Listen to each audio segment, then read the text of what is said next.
Thanks for having me. How's everybody doing? Good. You can give a thumbs up if you're doing well. Thanks for the opportunity to come speak with you. We'll just jump right into it since we have limited time. Let's just get into the good stuff. So one of the things that Rabbi Smith was mentioning that might be enjoyable to kind of talk about today would be some of the topics that are in my book, The Jewish Guide to the Mysterious. One of the reasons being because it's the first time in the English language that so thoroughly these topics in paranormal were kind of explored and gone through. Topics like dreams, astrology, angels, demons, alien life, the all of those types of topics that would fit under the rubric of the paranormal are things that the book sort of addresses in a thorough way. So I thought maybe we'd explore some of the topics, and would love to hear your thoughts on them. I think maybe we'll talk about dreams today. That's like it's one that everyone could kind of relate to, and it's something that we do every single day. And one of the reasons that dreams have been so interesting to people throughout history is because a person spends 26 years of their life, the average person spends 26 years of their life sleeping, right? And several years of that, 8 years of that, I believe, are spent dreaming. So of your entire life, 26 years of it will be spent in bed sleeping. And 8 years will be spent in the dream world. So this is one of the reasons that throughout history, dreams have been something that's been truly fascinating to people of all cultures. In fact, back in the East, in the ancient world, the Chinese philosophers would say there was a booklet that was put out called Zhuangzi dreamed he was a butterfly, and this is where the philosopher Zhuangzi would have this recurring dream about being a butterfly. And one of the things that he started questioning in himself was he Zhuangzi the philosopher that was dreaming he was a butterfly, or was he a butterfly that just began dreaming that he was Zhuangzi, that he was this philosopher? So a person can get so immersed in the dream world. The dream world can seem so real sometimes that we begin questioning ourselves: what is real? What is reality? What is the value, the meaning, the purpose of dreams? How can they enhance our lives? How can they sort of give us any sort of guidance? So one of the places where you see this idea as well is an idea that was expressed by a Western philosopher, Rene Descartes. Rene Descartes said that it is more provable that there is a God than that is provable that there is a world. And so the idea is, how do we define reality? He said it's more a person can it's more easy to prove that there is a God than there is that there is a world. Why? Because you ever have a dream where everything is so vivid, you really believe that you're seeing what you see, you really believe that you're hearing what you hear, you really believe that you're feeling what you feel, yet it's all just going on inside of your own consciousness. So Rene Descartes says, how do you know that your waking life is real either? How do you know that when you see the things in your waking life that you're really seeing them and it's not just your consciousness projecting something? How do you know that when you hear something that you're really hearing it and it's not just your consciousness projecting something? But he says something very interesting. He says that you can't prove it, but the fact that you have a consciousness means that the consciousness had to come from somewhere, from something. And so therefore it's easier to prove that there is a God than that there's a world. So one of the questions that we can kind of broaden this discussion is, what is reality? What is it that we call reality? And that's why the topic of the paranormal is so fascinating, because we are so locked into certain views of what reality is, of how the world works, what this is all about.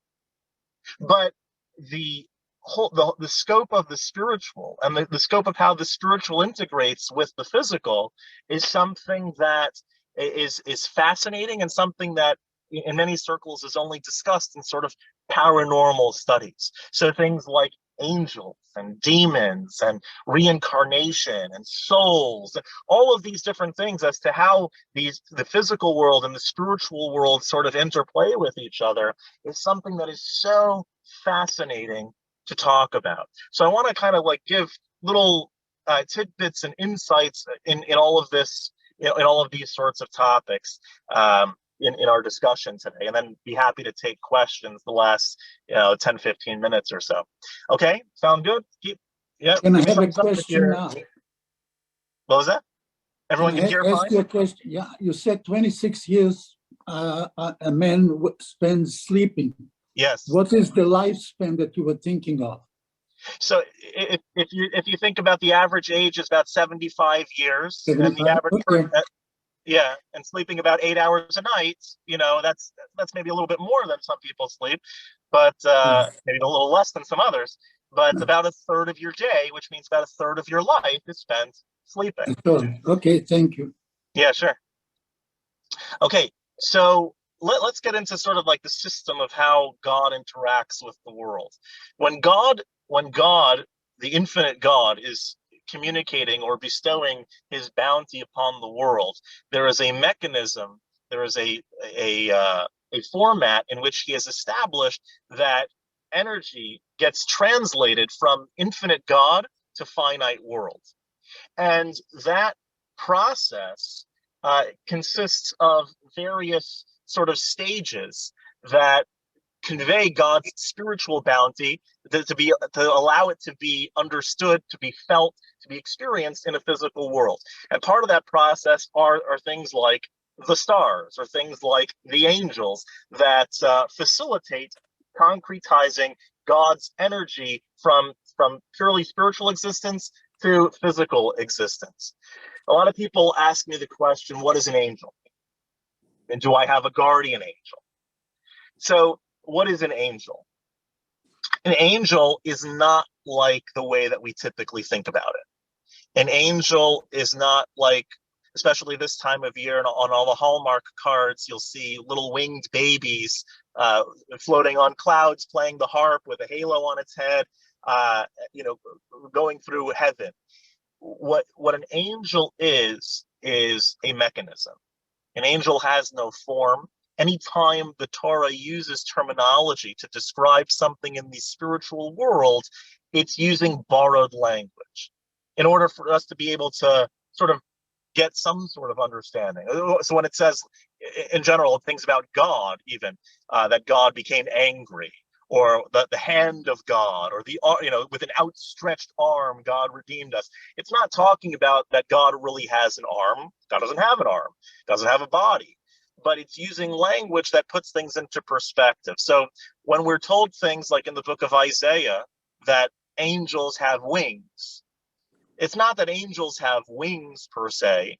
It's that in the same way that winged creatures like birds, what a wing does is it brings the bird higher and higher. So an angel has wings in the sense that an angel's entire existence is to be united with God, is to be one with God. An angel is a mechanism. It is a force of energy that God utilizes in order to bring his bounty from infinite, purely spiritual realm to a physical realm. And I'll give you a very practical example about how that might look like, how that might work in our own lives. Imagine you have a feeling inside of yourself. Let's call it love. Your love of your kids, your love of your spouse, your love of your friends. And this love that you have inside of yourself isn't really quantifiable. It's sort of like a spiritual existence that lives inside of you. It's a burning passion. It's a tremendous feeling of giving. It is a spiritual force that dwells inside of you.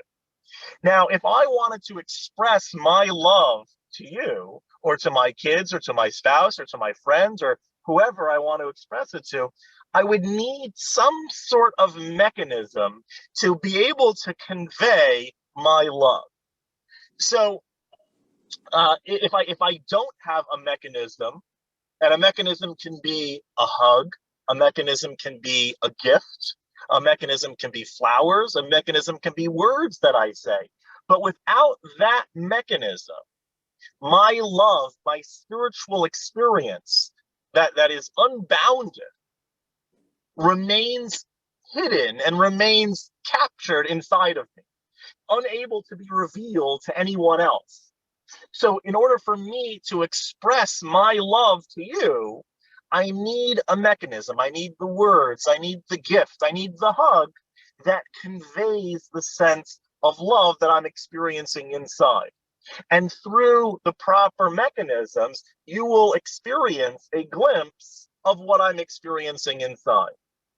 So it is through the mechanism of the hug that you are able to perceive on your end the feelings that I have for me inside, have for you inside of me.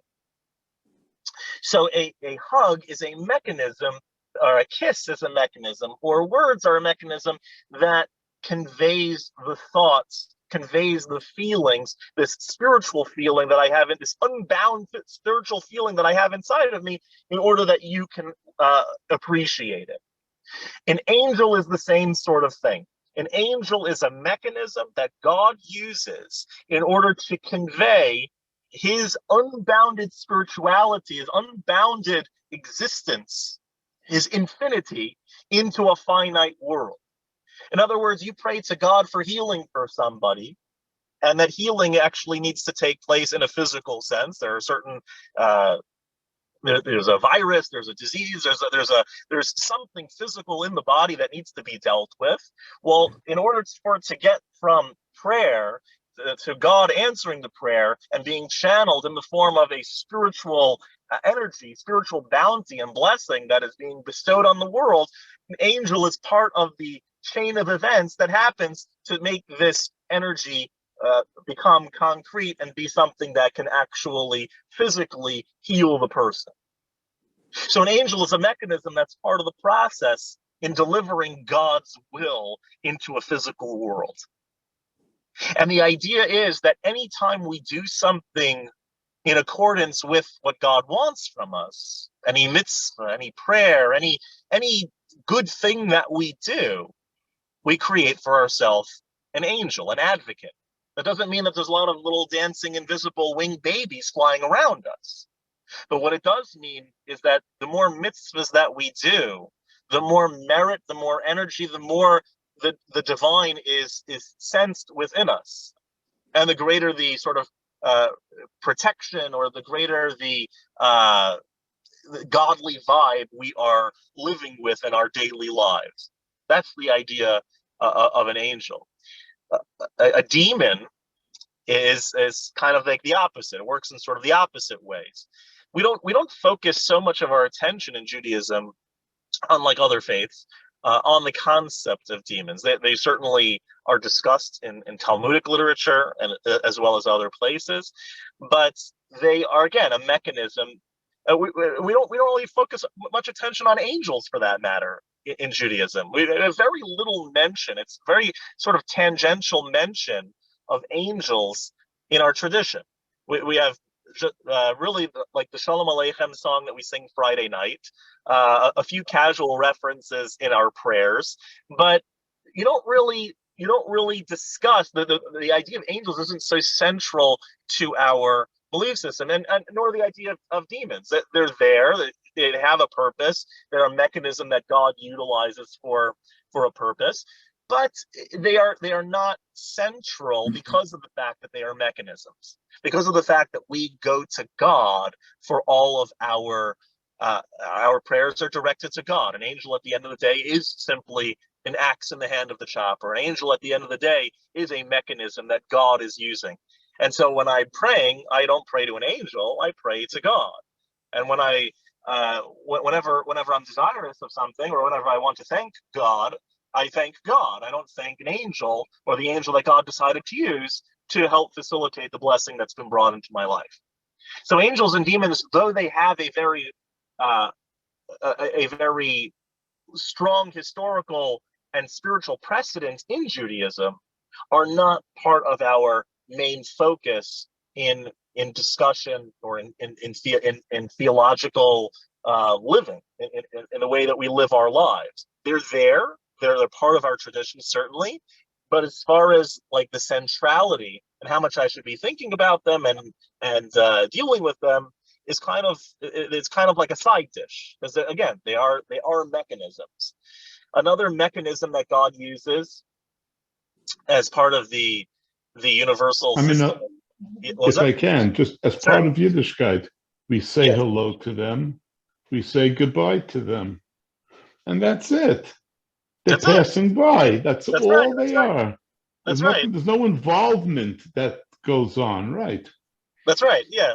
Just Friday night, Shalom Aleichem, right? Seischem L'Shalom, and that's it. Exactly. And that is thank you, Isaac, for pointing that out. That is a pretty good overall indicator of the way that we perceive the way that we kind of view this topic. They're there. They're a part of our tradition. No one's saying they don't, but their existence is not the is not really the meat and potatoes of what we are after in this world. Yeah. It's nice to know what's there, and it's nice to know what Hashem uses, but I still have to wake up in the morning and daven.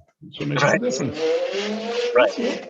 And daven specifically to Hashem, not without making too much of a fuss of mentioning the angels and mechanisms that God uses. I make it very simple. You have to use to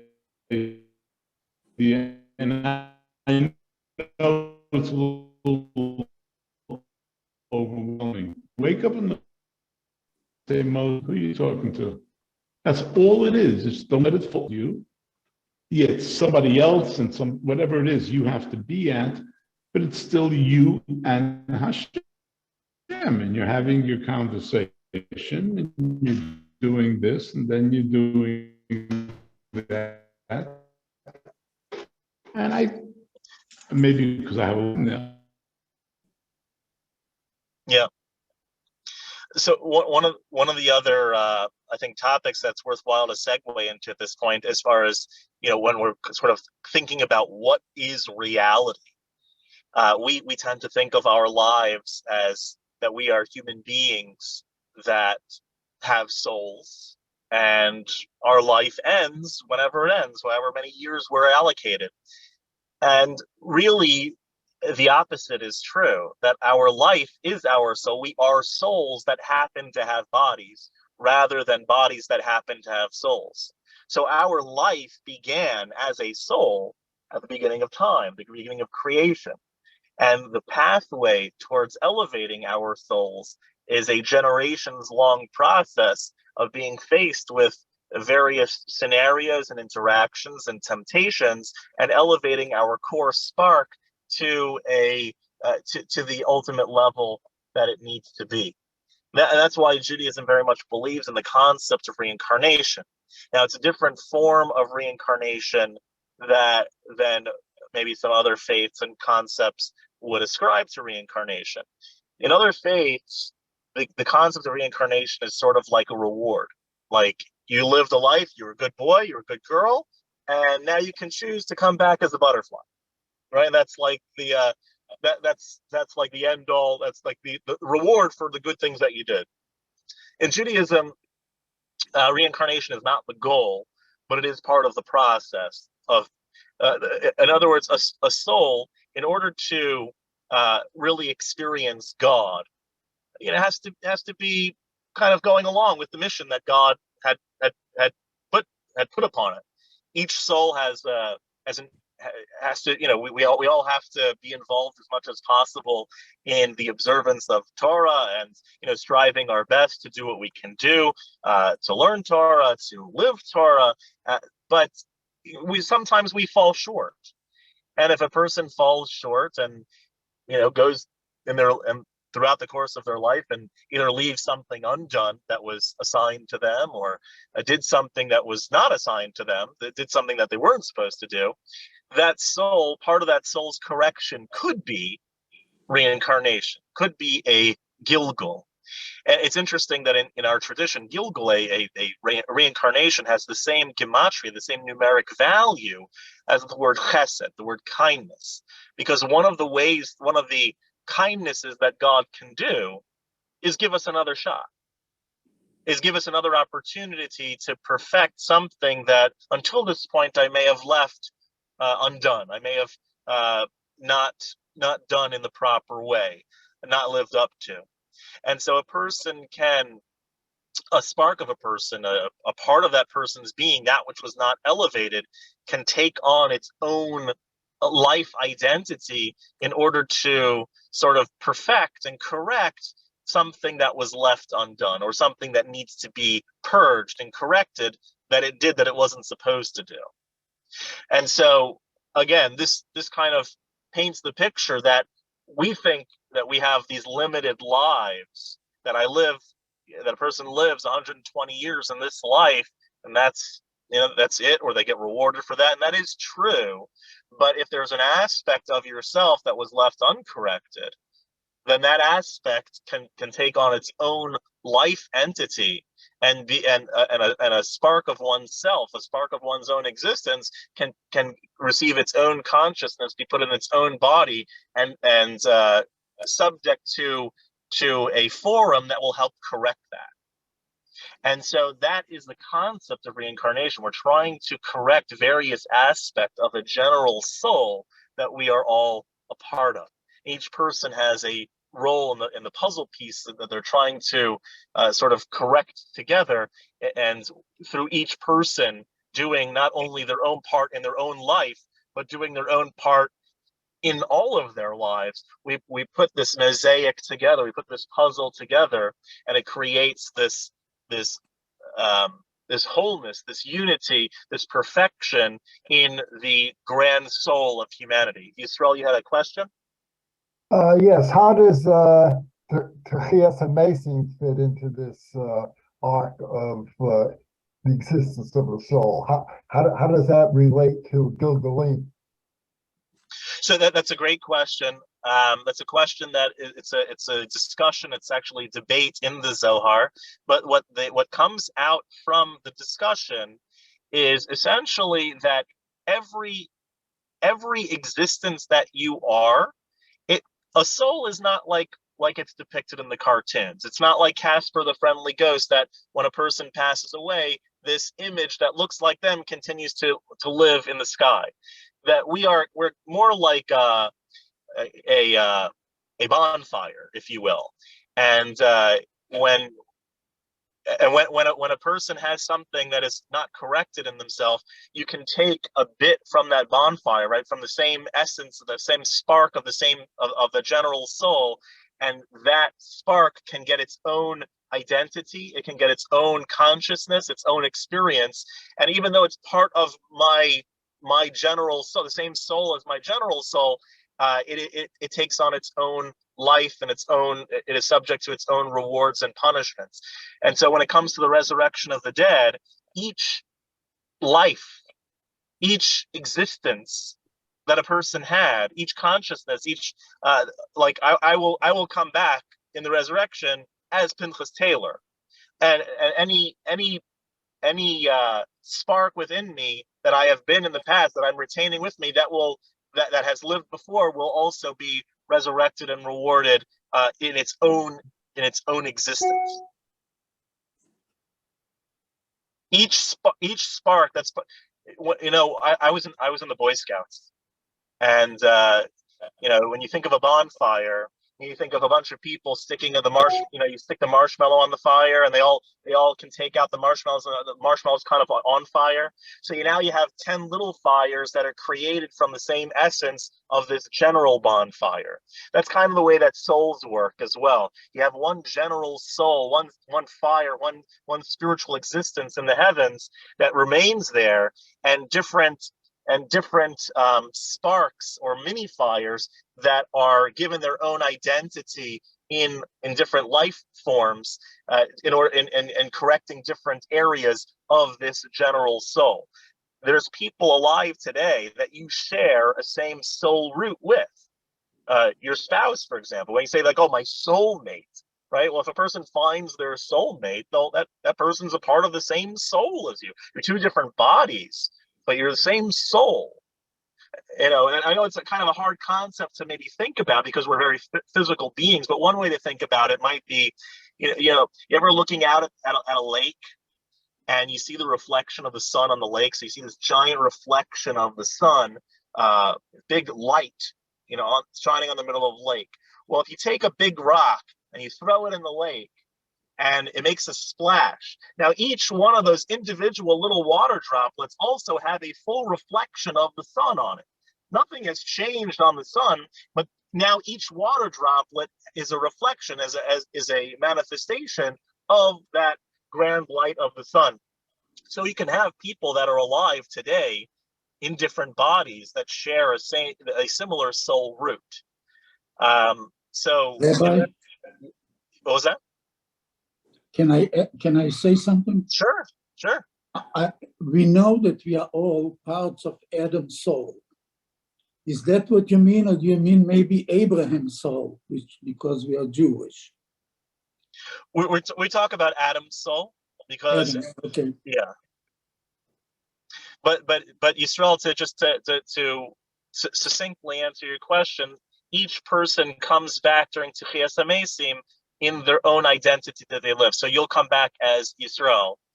Other soul sparks that have once been connected with the same general soul that you share will also come back as their own identities. Okay, thank you. So again, the topic of the paranormal really kind of spans a bunch of different topics. When we ask ourselves the question, what is reality? What is real? What is my mission? What is the purpose of our being here? So we talked about angels, we talked about demons, we talked a little bit about reincarnation and souls, and that our real existence is that we were created by God for a purpose. What is that purpose? Is to make this physical world into a place that reveals godliness. And sometimes that might take a whole slew of incarnations to do our part, to fill our piece. But at the end of the day, that is what we are working towards. It is the greatest mission that you can imagine, because think about it. We are partners with God in creating that the place that God created to conceal God, we are the force that helps reveal God in that place. So this is the ultimate revelation of God, because even the place that God created to hide godliness in and of itself reveals godliness. That's something that only a human being can do, and only a human being with free will can achieve this. A robot can't do it. An angel can't do it. Any other existence in all of the universe can't do that. It's something unique to humanity, because we are entities that have free will. We are the purpose of creation. Doesn't matter that the cosmos are essentially limitless out there, that the universe spans billions and billions of light years. That's irrelevant to the fact that we are the creatures that have free will, that have the ability to make moral choices. No other creature in the universe, not just on Earth, any other creature in the universe, if they would find alien life out there, that one thing that we are taught in our tradition is that we are the beings that have free will, not the angels, not the animals, not the aliens, right? Only the human being has the capacity to make moral decisions. And so One question that I get a lot when we talk about the paranormal is, what about life on other planets? Is there life out there? You have a vast universe. It makes sense. You think that, how many planets they say are out there? The number is unfathomable. And how many Earth-like planets are out there, meaning planets that are the right distance away from their star that would be able to facilitate life as we know it? I mean, the numbers are staggering. The number that the latest numbers are that there are 100 billion Earth-like planets out there. Right? Just to put that number in perspective, that means that there are 100 Earth-like planets for every grain of sand on planet Earth. That's a lot. That's a lot of planets out there in the estimates that could facilitate life. And so one of the questions that's asked amongst the scientists are, well, if the universe is potentially so teeming for life, where is everybody? Right? And how come I haven't seen it? Right? No one's landed in Times Square. It's usually someone landing in an obscure place, but no one's landing in Times Square and saying hello and introducing themselves from Mars. So where are they? So there's one camp amongst the scientists that says maybe there is no life out there, right? Because we have identified them by now. But there's many scientists, in fact, most scientists say that there probably is life out there somewhere. That it came about in the same way that it came about on planet Earth. They say that the reason that we haven't heard from them is maybe they're so far advanced they have no interest in us, or maybe they came to, maybe they visited Earth, but before there's any recording of human you'll never make a minion. What do you mean? I'm saying you will never ever make a minion. You will never find a being out there that you can bring into a minion. Right. That's right. Period. That's right. That's it. 100%. But people can't accept that because they are too limited and they have to know everything and see everything. Yet they sit there staring at the skies, not even being able to comprehend the volume of that's out there, let alone infinity or anything like that. But we are limited. We like to package it in our own way, and that's it. 100%. So the question becomes, how would Judaism look at the idea of alien life? So not surprisingly, our sages kind of dealt with this topic. Some of the sages were more open to it, saying, don't limit God, and that, in the same way that's right, malchutcha malchut kol olamim, that your kingship is a kingship of all worlds. Right? Who's to say that's not other physical worlds also? Other sages were much more reluctant in acceptance of the idea, because what would be the point of them? The Torah is very clear that the whole purpose of creation is really for the sake of human beings. That from the smallest gnat to the biggest mountain was put there in order to facilitate something in humanity's mission. And then there's sort of like there's sort of a middle ground, and this is sort of the middle ground that we ascribe to, is that it wouldn't really matter if there's extraterrestrial life out there, even if we found an alien civilization. Okay, big deal. We know that there's angels, right? We know that there are other beings in existence that don't really play much of a role in my life and my service of God and my purpose here. So if they're out there, that's good, wonderful. What difference does it have in my life? The same way that there's angels, the same, it could be physical beings that are much more sophisticated and so forth. The one thing that we do know, the one thing that our tradition teaches, is that they wouldn't have free will. Free will is something very specific to living a moral life. It's something we only have in the scope of morality, and that's something that is an outcome of the Torah. And there can't be two Torahs, right? Truth is truth, right? So the Torah that is our Torah, which is the quintessence of truth, is a there can't be more than one truth. So we have the Torah.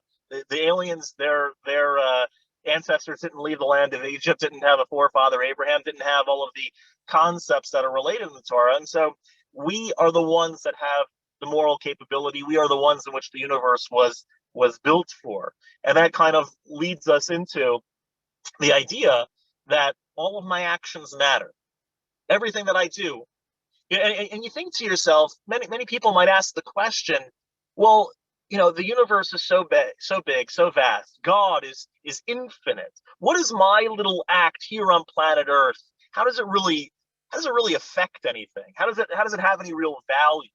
Of all the cosmos, of all the galaxies, we're seeing all these new pictures of all the galaxies from the James Webb telescope that just went up, and it's like the most brilliant, beautiful pictures all over the universe. So how does God care?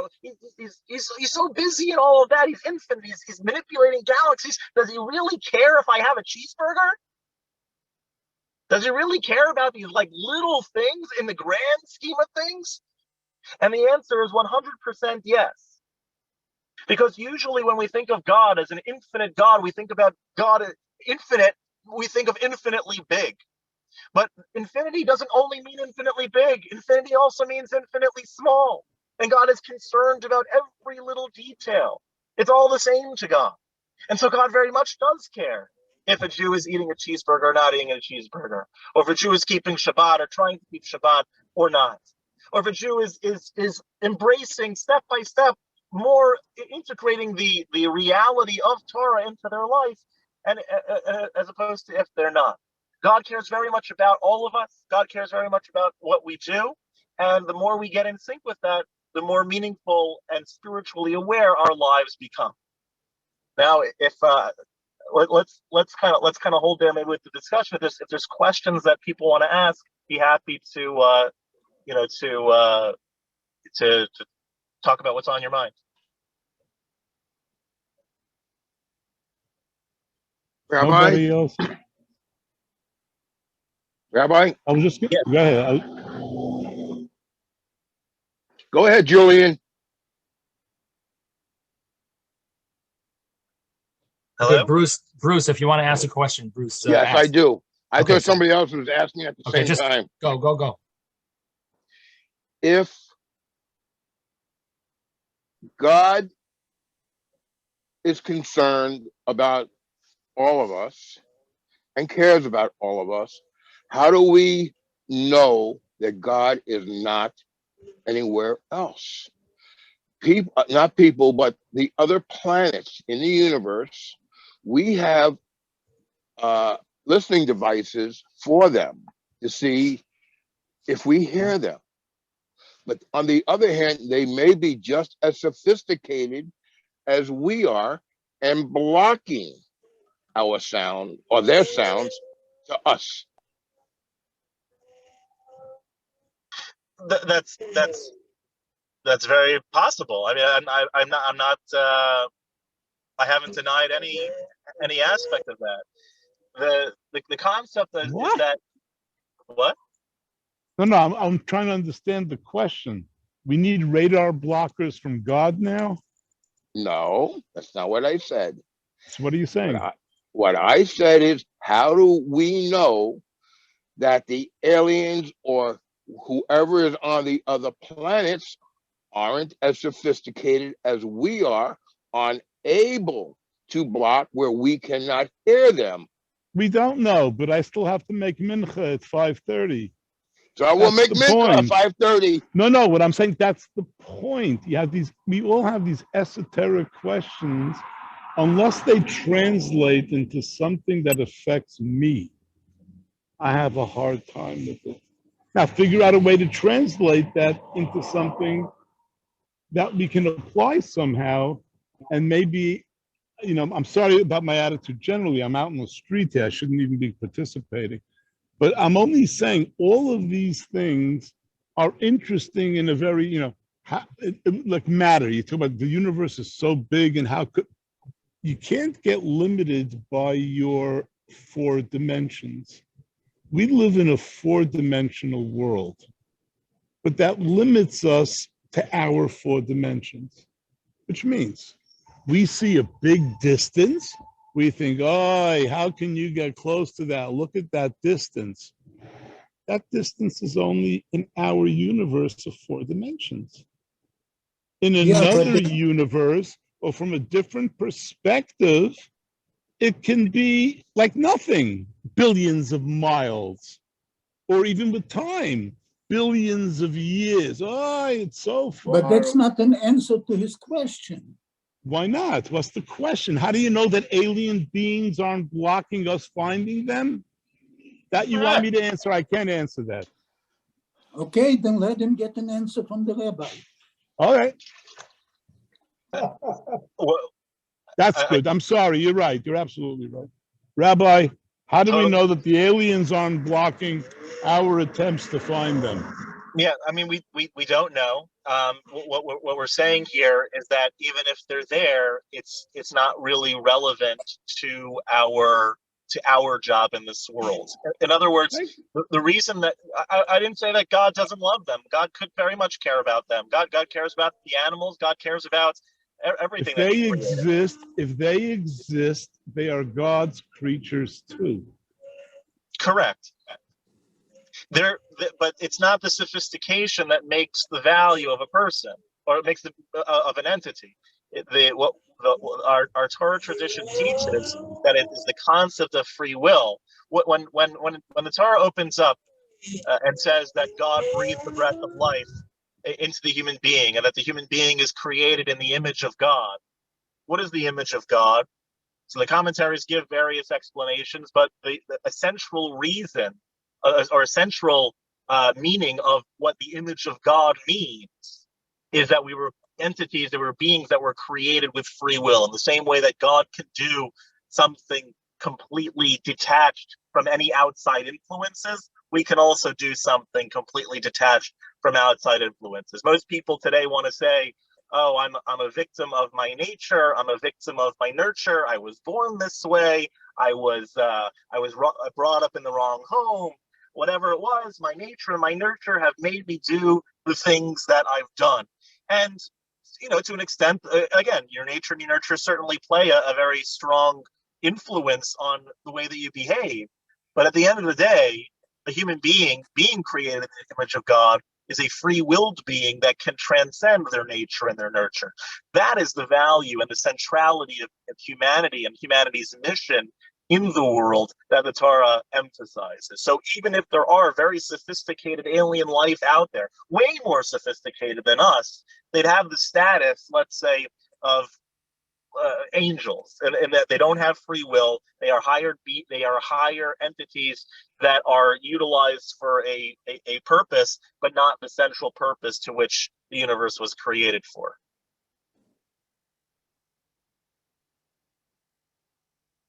Hi, So they could be blocking our signals. That's for sure. I have a question on another topic. Sure. If a person has been reincarnated, when a person has a memory of a prior life, for instance, when the time of the resurrection of the dead, which soul does the body go into? To which body does the soul go into, or is the soul divided up equally in both bodies, or? Yeah, I think we had touched on this before, that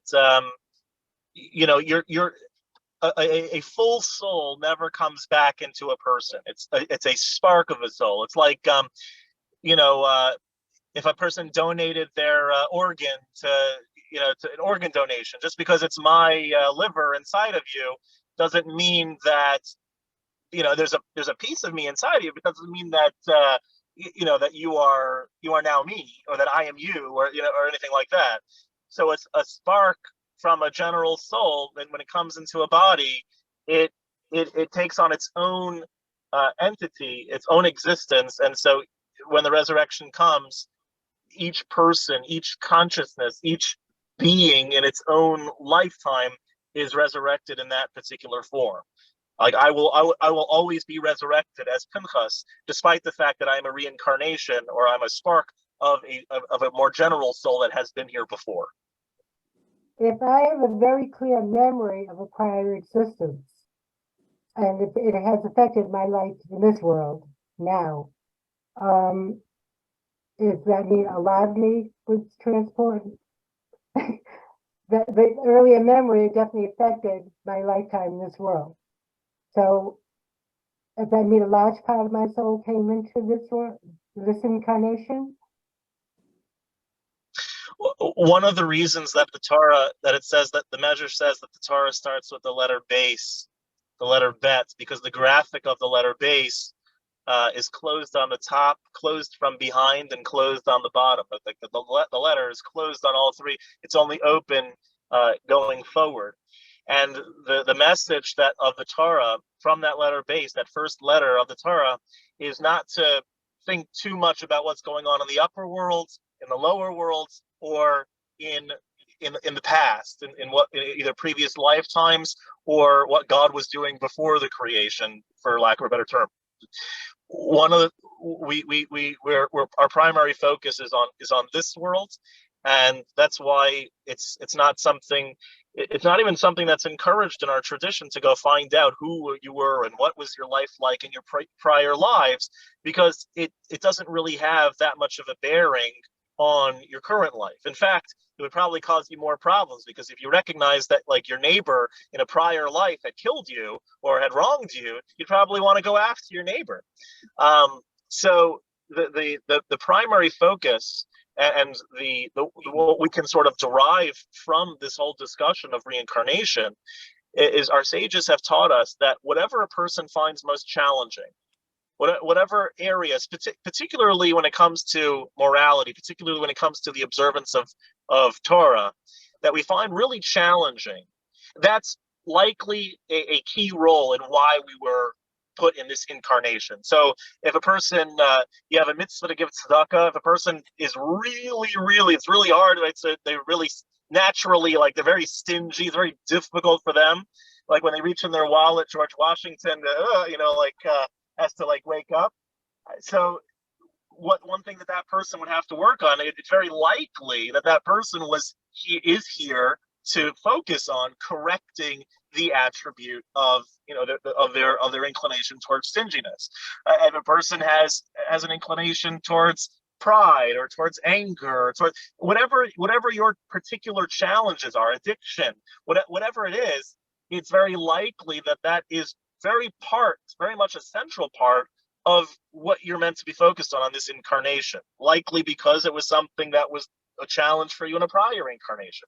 It doesn't matter really what the reason is, whether it's nature, nurture, or previous incarnation, the star you were born under, doesn't really matter. The main thing is it's a challenge. It's central to your role as a human being. Your success in life spiritually is going to depend on how well you can refine this thing, how well you can get this thing under control. That's where our focus should be. Not to be too focused on who and what was going on in my prior life, but how am I taking the challenges that I have? How am I taking the life that I have right now, which is born out of my previous existences, and making sure that I'm maximizing it? I've heard it before.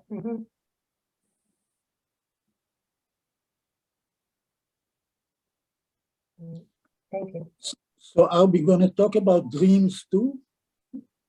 Maybe a different time we'll have to come back for a special on dreams. I started talking about, I wanted to talk about kind of a little glimpse on the book. The book is something that can be ordered on Amazon or from me directly. It's called The Jewish Guide to the Mysterious. It's about 450 pages, thorough footnotes, thousands of footnotes to kind of source everything. It's not just ideas that I came up with. It's dozens and dozens of books, along with hundreds and hundreds of academic papers that went into this book. Again, it's available on Amazon, or you could order it directly through me. If you have Facebook or social media, very easy to find. Rabbi Pichas Taylor. Be happy to take any questions that might come up an hour from now, or a week from now, or a month from now. If you had something that you wanted to send, or if you want to tune into some of the lectures and lessons and courses on this type of stuff that I do online, you're certainly welcome to participate in that as well. We have your email address? I ordered the book on Amazon. my email address, I can give it out to you as well, is Pichas Taylor 770 @gmail.com. Pinchas with an O or an A? With an A. Pinchas Taylor 770 @gmail. Like the original Pinchas. Thank you. It Like sounds fascinating. Rabbi, talking about angels, sorry, we have a Malach, a Goel. We're bringing up that angel, I think it's by every bris.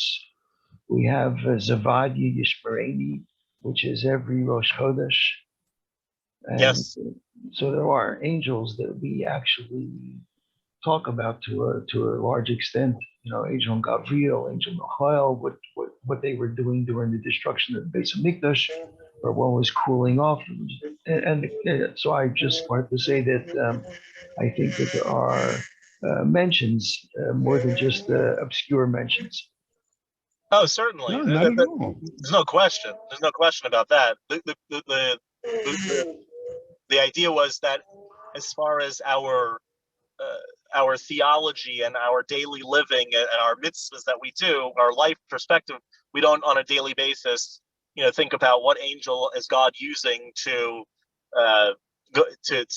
send this healing to the world. It's sort of full, but what angel is God using to do whatever matter it is in my life? We just ask God directly, and we understand that the angels are more of sort of tangential to God's, to the ultimate purpose of things, or mechanisms rather than means. I have another question.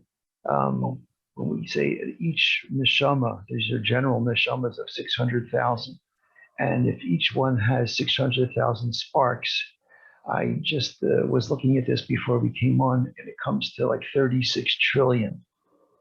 So I'm just wondering, does that mean 36 trillion? Can't mean 36 trillion Jews have lived in the world, because I was just looking at something that how many humans have existed on Earth. So it's got to be way off, because they're talking about that humans have been on Earth for hundreds of thousands of years, which we don't believe in. So what I'm trying to say is that the estimate that they're giving is like 108 billion people have been on Earth, with their wildly inflated numbers. So how does that relate to 36 trillion Jewish sparks from each general of the general soul from the 600,000? Well, it's not 36 trillion. I think it's 360 billion. And in any case, the idea is not that there's that many people. There's never been 360 billion people in the whole history of planet Earth, no matter what count you're going according to. The idea of one thing you see though is number 360, which is interesting because there are 360 degrees in a circle, and so planet Earth, which is this circle that we've been put on to perfect, each one of us plays a role in the deeds that we do in creating the perfection of that world. So yeah, 600,000 and 600,000. It's important. These are important numbers, but they're all. The idea is that each one of us doing the mitzvahs that each of us have been charged to do, perfect our corner, our portion of this 360 degrees of this world. I was thinking that the number 36 is connected to the 36 hidden tzaddikim, that the world exists through these 36. And maybe that was the number 36 interplay in there. There could be some connection in there, but the 360 billion is the 360 it's the world, the circle that is the world. I'd love to continue this discussion with anybody. I do have to pick up my kids though, so I thank Rabbi Smith for having me, and look forward to maybe doing it again in the future. Thank you, Rabbi Taylor. This was a wonderful class, and thank you. And, thank you, Rabbi Taylor. If anyone's interested in buying the book of Rabbi Taylor, please be in touch with me. We'll try to connect you and make it work. Yes. Which Rebbe, Isaac? One for me. Both of you. I don't care how it comes about. Okay, thank you so much. Thank you very, very Zygazon to much. everyone. If Thank you, anyone Rabbi. is Rabbi, not a regular I just at our wanted to tell you, Rabbi Pincus, you're my cousin. Really? Yes, that your great grandmom Sadie Hockman, Diamond Hockman, Yeah. was my father's mother's niece, Tema Diamond Breyer. Wow. Your dad will clarify it all. Baruch Hashem. Okay, great. Nice to meet you. It While was you're on- wonderful. Thank you so much. Rabbi, Thank you all. Thank you, Rabbi just a Smith. quick question, like your relative is saying, does that mean that the people that are your relatives have probably been part of that general soul? It's very likely. Read the book. It goes into all that kind of stuff. I think you'll Thank enjoy you it. very much. Thank you very much. All the best. Zygazon. Take care, everybody. Thank you, Rabbi.